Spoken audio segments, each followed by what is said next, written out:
하나님의 말씀은 출애굽기 15장 23절인데요. 다시 한번 읽어보겠습니다. 마라에 이르렀더니 그곳 물이 서서 마시지 못하겠으므로 그 이름을 마라라 하였더라. 익투스 교회를 위해서 계속해서 기도해 주시기를 바랍니다. 예수 그리스도의 능력이 나타나서 부활의 능력으로 우리 모두 승리할 수 있도록 계속해서 기도로 협력해 주시면 감사하겠습니다.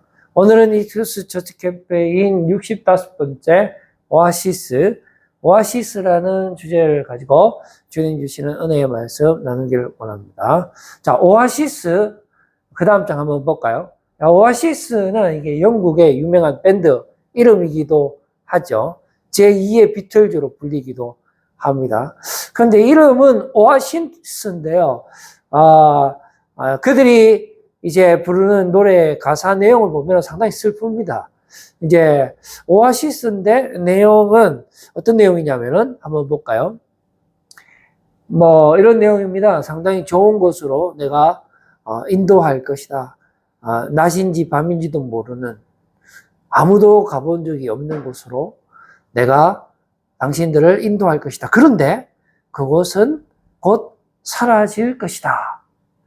그리고 우리의 인생을 유명한 그 스타, 밴드, 이제 오아시스를 말하는 거겠죠. 또 그리고 그 외에 세상에는 정말로 유명한 많은 스타들이 많잖아요. 그런 스타들에게 우리의 인생을 맡기지 마라. 그런 스타를 좋아하지 마라. 좋아해봤자 버림당할 것이다. 이런 내용을 갖고 있어요. 그리고 후렴구는 So Sally can wait 하는 그런 부분인데요. 이게 이제 셀리는 우리가 셀리의 법칙이라고 그 머피의 법칙의 반대말입니다. 그러니까 모든 일이 다 잘 될 것이다 하는 그런 상당히 낙관적인 의미를 가지고 있는 법칙인데요. 어떻게 보면은 우리가 살아가고 있는 이 세상 전체를 의미한다고 볼 수 있죠. 그런데 그 세상에 그 셀리가 이제 다 잘 될 거다. 내가 기다려줄게 라고 말은 하면서도 본인이 이미 늦었다는 사실을 알고 있고요. 그래서 그 셀리의 영혼도 시들어져만 간다. 그리고 후회하지 말아라고 말하는 것을 나는 들었다. 이런 내용을 가지고 있습니다. 오늘 우리가 만나게 되는 오아시스, 특별히 오늘 본문 말씀을 통해서 우리가 만나게 되는 오아시스도 이런 오아시스와 비슷합니다. 우리가 그렇게 간곡히 바랬던, 그렇게 힘들게 찾아 헤맸던 그 사막 한가운데에 발견한 그 오아시스는 선물이었다는 것이죠. 마실 수 없는 그런 오아시스였어요. 겉은 멀쩡하고 정말 화려하게 보였지만은 거기에 풍부한 물도 있었지만은 그러나 막상 마셨을 때는 마치 독국물을 먹는 듯한 마시면 마실수록 더 갈증만 쌓여져 가는 그래서 도저히 마실 수 없는 그런 선물이었다라는 것입니다. 그래서 원망을 하기 시작했는데 누구를 원망했냐 하면은 바로 하나님을 원망을 한 것입니다. 하나님이 누굽니까? 불과 3일 전에 이스라엘 백성들을 이집트에서 탈출시켜 주신 지존하신 하나님입니다.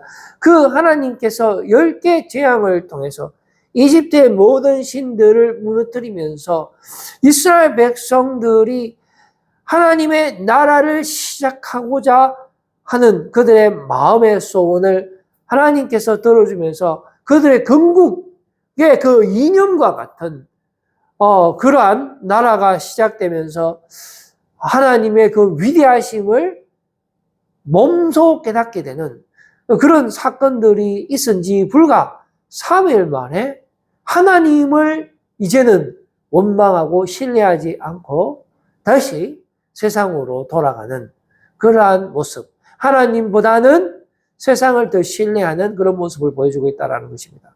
10개 재앙에서 그치지 않았죠. 결정적으로 바다를 갈라서 이스라엘 백성들로 하여금 마른 땅으로 건너가게 해서 정말로 이제는 하나님만을 바라보면서 하나님이 우리의 구원자 되십니다. 하나님이 우리의 모든 것 되십니다. 전능하신 하나님, 천지 만물을 만드시고 통치하시는 하나님, 우리의 삶을 이제는 끝까지 인도하여 주시옵소서. 저는 이제 하나님을 보았습니다. 하나님을 신뢰합니다. 그렇게 고백한 지가 고작 3일밖에 안 됐다라는 것입니다. 그런데 물이 없다 하는 그 이유 하나만으로, 물론 물이 없으면 사람은 죽겠죠. 그러나 하나님께서 우리에게 보여주신 그 능력에 비하면 이 물이라는 것은 너무나 초라하지 않습니까? 그럼에도 불구하고 이스라엘 백성들은 하나님을 배반합니다. 하나님을 원망합니다. 그리고 반대로 다시 이집트를 생각합니다. 그 물을 간절히 원하고 그 물에, 그 세상에 자신의 모든 인생을 다시 걸기 시작하는 것입니다. 하나님을 버리기 시작하는 것입니다. 그런데 여러분, 아이러니컬하게도 이 썸물이 있는 오아시스로 인도한 분이 또한 우리 하나님이시라는 것입니다. 왜냐하면 이스라엘 백성들이 이집트에서 탈출하고 약속의 땅 가나안 땅으로 가는 지름길이 있었거든요. 그 지름길은 바로 블레셋 땅으로 가는 지름길이었습니다. 그런데 만약에 이스라엘 백성들이 블레셋 길로 가게 되면 블레셋과의 전쟁은 불을 보듯 뻔한 일이기 때문에 우리의 사람들이 제일 무서워하고 싫어하는 것이 무엇입니까? 전쟁만은 피해야죠. 그러면 분명히 이스라엘 백성들이 비록 하나님께서 10개의 재앙과 홍해를 갈라뜨리는 이 세상에서는 없는 그런 능력을 보여줬음에도 불구하고 백성들이 그 전쟁에 겁을 먹고 이집트로 돌아갈 거라는 것을 우리 하나님께서 아셨기 때문에 그 길로 인도하지 않고 일부러 오직 하나님만을 의지할 수밖에 없는, 이제는 하나님만이 나의 구주이십니다. 다른 것은 이렇게 견눈질을 하려고 해도 할 수가 없는, 구조적으로 하나님만을 구주로 영접할 수밖에 없는 그런 사막으로 인도하셨다라는 것입니다. 거기에서는 비록 오아시스가 있지만은 그것은 그냥 환상에 불과한 것이고요. 그 물은 또 썬물이서 마실 수가 없기 때문에 그야말로 하나님만을 바라볼 수밖에 없도록 하기 위한 하나님의 인도하심이라는 것입니다. 여러분, 우리가 추구하는 오아시스는 어떤 것입니까? 제가 그림을 하나 준비했는데요. 한번 보여주세요. 바로 이런 것입니다. 이 남자가 여성을 좋아하는 것, 당연하죠. 그리고 우리 여성이 남자를 좋아하는 것도 당연합니다. 우리 남성의 머릿속에 뭐가 있습니까? 온통 여성에 대한 생각밖에 없죠. 우리가 원하는 세상이 바로 이런 것입니다. 권력이고 돈이고 또 세상이 주는 그런 달콤한 것이고 제약된 것이고 우리 몸이 원하는 것이죠. 이거는 사람이 갈라놓을 수가 없어요. 이거는 너무나 마치 한 몸과 같은 것입니다. 그래서 우리가 원하는 오아시스는 바로 눈에 보이는 세상이라는 것입니다. 그런데 여러분, 우리가 정말로 죄의 지배를 당하고부터는 지금 이것보다도 더 골치 아픈 현상이 나타납니다. 남자가 여자를 만나고 여자가 남자를 만나는 거, 그건 본능적인 것이죠. 그런데 부적절한 만남에 대해서는 더 강렬함을 가지고 있다는 것입니다. 이렇게 우리는 죄의 노예로 살아갑니다. 사탄이 시키는 대로만 살아갑니다. 우리에게 옵션은 없어요. 오직 죽음은 죽음을 낳을 뿐이고 욕심이 잉태한 즉 사망을 낳는다라고 했습니다.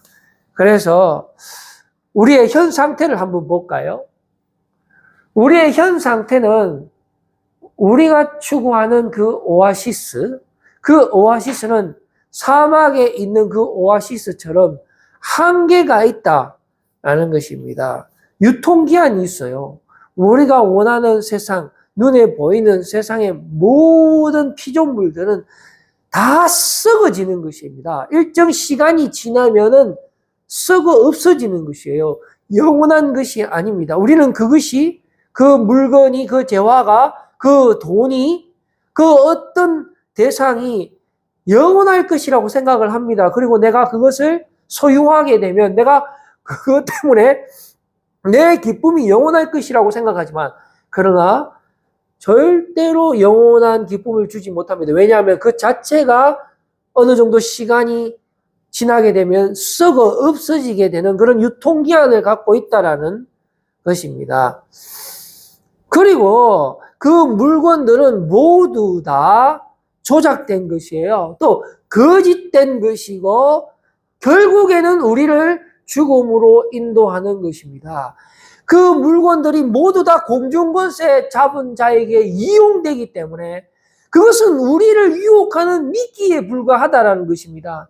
정말로 반짝반짝 빛나고 너무나 아름다운 것들이지만은 우리가 그것을 취하는 순간 우리의 인생은 더 죽음으로 치닫는 그런 유혹의 미끼에 불과한 것이기 때문에 모두 다 거짓말이라는 것이고 조작이라는 것이고 결국은 그 미끼가 우리를 잡아 삼킬 것이다라는 것입니다. 그러므로 우리가 추구하고 있는 이 거대한 오아시스, 우리가 살고 있는 이 세상 자체가 한계 상황을 가지고 있는 거대한 오아시스라고 보아야 한다라는 것입니다. 만약에 우리가 지금 살고 있는 이 땅 가운데 선한 것이 있습니까, 여러분? 모든 것이 동일되고 새로운 것은 없고요. 헛되고 또 헛되고 모든 것이 헛된 것입니다. 만약에 헛된 것이 아니면은 우리가 이런 물을 마셨잖아요? 그러면 목이 시원해져야 되는데 안 시원해지잖아요. 더 우리에게 갈증을 준다 아닙니까? 만약에 마셨는데 우리에게 시원함을 준다면 마시면 돼요. 그런데 여러분 마셔보세요. 마실 때는 잠깐 시원할 줄 모르지만 금방 얼마 되지 않아서 더 강렬한 것을 원하게 됩니다. 왜냐하면 이것이 결국은 우리를 더 죽음으로 이끌어가는 그러한 모든 미끼에 불과한 것이 되는 것입니다. 이제 우리가 현 상태의 의미를 조금 더 심층적으로 살펴보기를 원합니다. 그 다음 장 한번 볼까요? 자, 그러면 어떻게 하면 되겠습니까? 이집트로 돌아가면은 되겠죠. 상당히 이성적인 접근입니다. 우리가 이집트에서 어떻게 살았습니까? 우리가 세상에서 어떻게 살았습니까? 그 바로의 지배를 당하면서 노예로 벽돌 굽고 그렇게 살았잖아요. 그래서 그 삶이 너무나 힘들어서 하나님 앞에 기도했을 때에 우리 하나님께서 우리의 기도를 다 들어 응답하시고 모세를 보내서 우리를 구원해 주셨지 않습니까? 이제 와서 하나님을 원망하는 것입니다. 하나님이 우리한테 물을 주시지 않을 것 같으면 우리는 차라리 이집트로 돌아가겠습니다. 그게 낫겠습니다. 왜냐하면 지금 이 사망에서 우리가 물을 못 마셔서 목말라 죽는 것보다 안 낫겠습니까? 상당히 합리적인 발언입니다. 그러면 이집트에 가서 옛날처럼 벽돌 굽으면서 하루하루 그냥 하루살이처럼 사는 것이 낫다라는 것입니다. 왜냐하면 힘들지만 그래도 저녁에 집에 가면 물은 있잖아요. 또 고기는 굽어 먹을 수 있잖아요. 그리고 또 제 가운데 찌들어서 살지만은 그 다음날 또 고기는 굽어 먹을 수 있잖아요. 그러니까 지금 사막에서 죽을 바에야 이집트로 돌아가겠습니다. 이것이 바로 우리의 인생이라는 것입니다. 우리가 하나님을 정말로 나의 구주로 믿고 주의 말씀에 순종하면서 힘들어도 견디면서 주님 다시 오시는 그날까지 우리가 살아가는 것이 맞지만은 그러나 우리는 여전히 죄 가운데 살면서 그 믿음으로 살아가는 것이 우리의 인생에 어떤 정답을 줄 수 있단 말입니까? 라고 하나님 앞에 반론을 제기하면서 우리는 세상이 주는 달콤함과 세상이 주는 몸의 즐거움과 쾌락으로 우리가 하루하루 살아가기를 원하지는 않습니까? 그 다음에 두 번째로 또 그러면 가나안으로 속히 우리를 들여보내주세요 라고 할 수도 있겠죠. 하나님께서 이스라엘 백성들을 이집트에서 탈출시켜서 약속의 땅 가나안으로 지금 인도하고 있잖아요. 그러니까 하나님이 광야 생활을 빨리 청산하고 가나안으로 그러면 빨리 보내주세요. 그런데 여러분 이것도 상당히 육적인 발언입니다. 왜냐하면은 가나안에 갔어도 우리가 여전히 세상의 습관을 버리지 아니하고 그 가나안 땅에서도 우상을 만들어서 섬기고 송아지를 만들어서 섬기고 우리의 인간적인 생각들로 살아가게 되면은 하나님께서 지금 가나안 백성들을 심판하고 이스라엘을 그곳으로 인도하고 계시는데요. 우리도 지금 현재 가나안 백성들이 죄 가운데 있어서 하나님 앞에 심판받는 거랑 우리도 똑같은 처지가 될 것이다 라는 것입니다. 우리가 여전히 가나안에서 죄 가운데 살게 되면 우리도 토함을 받게 되는 인생이기 때문에 이 또한 가나안 또한 하나의 오아시스에 불과하다라는 것입니다. 그러면 우리가 어떻게 하면 됩니까? 그럼 지금 물이 없는데 우리가 그냥 죽으란 말입니까? 그럼 우리에게 어떤 탈출구가 있다라는 말입니까? 그래서 지금 이 시점에서 하나님께서 우리를 시험하시는 겁니다.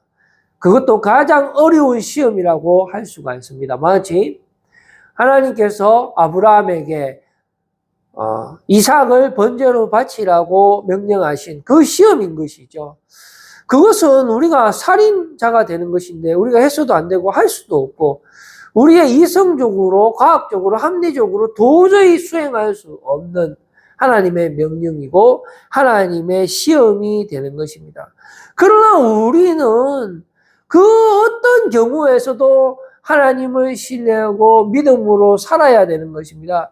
우리가 죽어야지만 하나님께서 우리를 다시 살려주시는 거예요.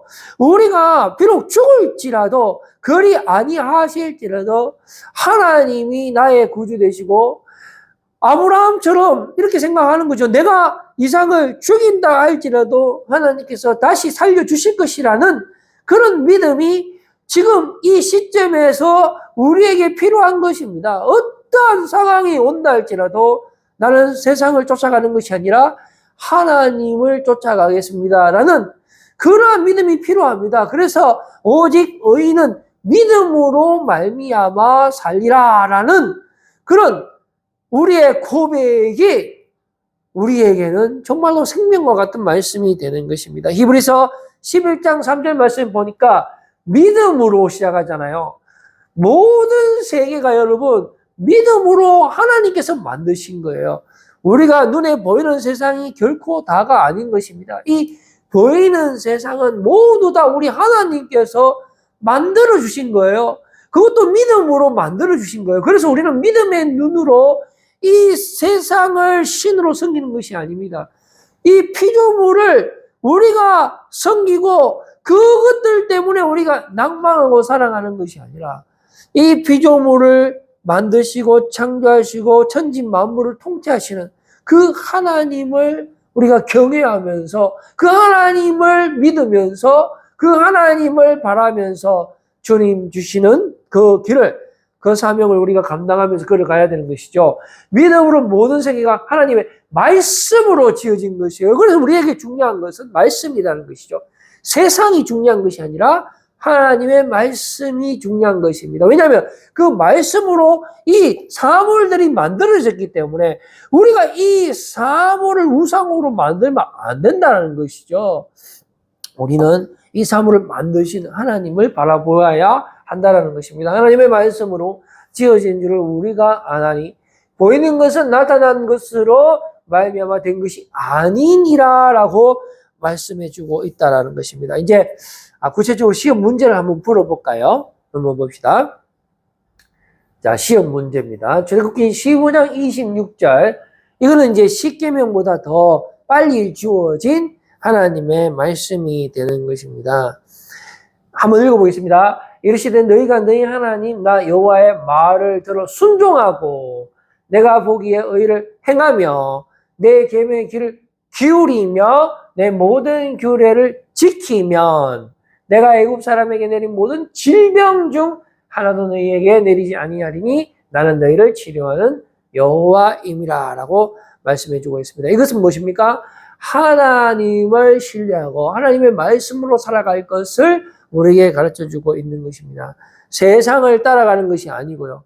세상을 창조하신 그 하나님을 우리가 신뢰하고 믿고 살아가야 하는 것입니다. 그러니까 세상이 주는 물, 우리 몸에는 너무나 필수적인 것이죠. 이거 없으면 죽죠. 근데 이거 먹지 마라 가는 것 자체가 이상하지 않나요? 이거 사이비 아닙니까? 이삭을 불러 태워 죽이라? 이건 사이비인데? 이건 했어도 안 되는데? 그럼 해야 돼요. 우리가 죄에 대해 죽어야지만 의에 대해서 살아나는 것입니다. 우리가 혈로 하는 것도 아니고 육으로 하는 것도 아니에요. 오직 믿음으로 사는 것입니다. 의인은. 그랬을 때 지금 만화에서 썸물이잖아요. 비록 썸물이 있다 하더라도 그것 때문에 하나님을 원망하면 안 되는 거예요. 우리가 하나님을 신뢰해야 됩니다. 즉 하나님이 주는 물을 마셔야 돼요. 세상이 주는 물은 썸물이잖아요. 보이는 것은 잠시 잠깐입니다. 여러분, 원래 영원한 것은 보이지 않는 거예요. 보이는 것은 믿음으로, 말씀으로 만드는 게 보이는 거예요. 보이는 거는 뭐 아무것도 아닌 건 아니지만 우리가 하나님의 말씀을 믿음으로 바라봐야 되는 것입니다. 그래서 주님이 주시는 그 물을 마셔야 하는 것입니다. 주님이 주시는 물과 세상에 주는 물의 차이가 뭔지 아십니까? 세상이 주는 물을 마시면 또 목마르잖아요. 그런데 우리 예수님이 주시는 그 물을 마시면 목마르지 않는 영원한 생수라는 것입니다. 여러분 이제 선택하십시오. 영원한 생수를 마시겠습니까? 아니면 마시면 마실수록 갈증이 생기는 그 물에 여러분들의 인생을 거시겠습니까? 여러분들은 어떤 오아시스를 찾습니까? 여러분들 머릿속에 무엇으로 가득 차 있습니까? 예수 그리스도로 가득 차시는 여러분들 되시기를 바랍니다. 영원한 생수 되시는 예수님으로 가득 차시는 여러분들 되시기를 바랍니다. 예수님이 주시는 물이잖아요. 그건 영원한 생수예요. 그렇기 때문에 질병이 오지 않습니다. 여기 보세요. 너희를 치료하는 여호와임이라 했습니다. 그러니까 주님이 주시는 양식을 먹잖아요. 예수님이 영원한 생명의 떡이 되시잖아요. 그런데 그 떡을 먹으면 우리는 다시는 배고프지 않잖아요. 다시는 목마르지 않잖아요. 그렇기 때문에 우리는 질병에 걸리지도 않는 거예요. 그럼 우리는 어떻게 되는 것입니까? 완전한 사람이 되는 거예요. 나도 거룩하니 너희도 거룩하라 했잖아요. 우리가 주님 안에 있을 때 우리는 정말로 완벽해지는 것입니다. 죽음과 사망의 권세도 우리를 이길 수가 없는 것입니다. 예수 그리스도 보혈의 피의 능력으로 우리가 깨끗게 되고 영원한 생명을 누리게 되는 것입니다. 한 나무 한번 볼까요? 한 나무. 지금 한 나무, 예수님의 십자가가 생각나지 않습니까? 바로 이런 어려운 시험 문제를 주시면서 하나님은 동시에 우리에게 해결책을 주십니다. 한 나무를 주면서 그 나무를 물에 던지라고 말씀하십니다. 예수 그리스도께서 우리에게 찾아와 주신 것입니다. 예수 그리스도께서 성령 육신하셔서 우리와 함께 하셨고요. 십자가에 우리의 죄를 대신해서 죽어주셨고요. 3일 만에 하나님께서 다시 살려셨고요. 다시 부활하셨고요. 그래서 죄와 사망을 완전히 심판하셨고요. 그리고 하늘로 승천하셨다가 우리에게 성령을 보내주셔서 지금 우리 안에 내가 사는 것이 아니고 내 안에 내가 사는 것은 이제 끝났고요. 내 안에 예수 그리스도께서 사시는 것입니다. 한 나무를 그 물에 던져 넣는 거예요. 예수님이 우리 안에 오시는 것입니다. 성령님이 우리 안에 오셔서 우리의 모든 문제를 해결해 주시고 우리의 모든 죄를 깨끗게 해주시고 우리에게 영원한 생수가 되어주시고 우리에게 영원한 생명을 주시기 때문에 우리가 영원한 생명을 누리게 되는 것입니다. 마시면 목마르지 않는 그 물이 우리 안에 역사하시는 것입니다. 그래서 이제 영원한 오아시스가 여러분 어디 있다고 생각하십니까? 마지막 장 한번 볼까요? 영원한 오아시스가 어디 있습니까? 요한복음 7장 38절 말씀 보니까 나를 믿는 자는 성경의 이름과 같이 그 배에서 생수의 강이 흘러나올. 생수의 강이 무엇입니까? 바로 오아시스잖아요. 영원한 오아시스가 먼 곳에 있는 것이 아니에요. 바로 예수 그리스도께서 내 안에 역사하시기 때문에 주님께서 우리의 영원한 생명을 주시고 영원한 생수가 되어주시기 때문에 내 안에서부터 생수의 강이 흘러 넘친다는 사실을 여러분들 꼭 믿으시는 이 밤 되시기를 바랍니다. 예수 그리스도가 여러분의 영원한 생수 되십니다. 예수 그리스도가 여러분의 영원한 구원자 되십니다. 예수 그리스도가 여러분의 모든 것 되십니다. 바로 그분이 지금 여러분 안에 역사하십니다. 성령의 충만하심으로, 성령의 새로로 여러분들을 새로 지으시고 만드시고 완전케 하시고 영원한 생수와 질병에서부터 예방시켜 주시고 여러분들을 완전히 새롭게 합니다. 여러분, 세상의 오아시스에 속지 마세요. 그거는 모두 다 환상이고 한계입니다. 영원한 생수신 예수 그리스도와 함께 여러분들 승리하시고 여러분들이 오아시스가 되셔서 지금 메말라 하고 있고 목말라 하고 있고 어떻게 해야 될지 모르는 사람들에게 축복의 통로가 되시는 여러분들, 승리하시는 여러분들 꼭 되시기를 간절히 소원합니다. 기도하겠습니다. 하나님 아버지 감사합니다.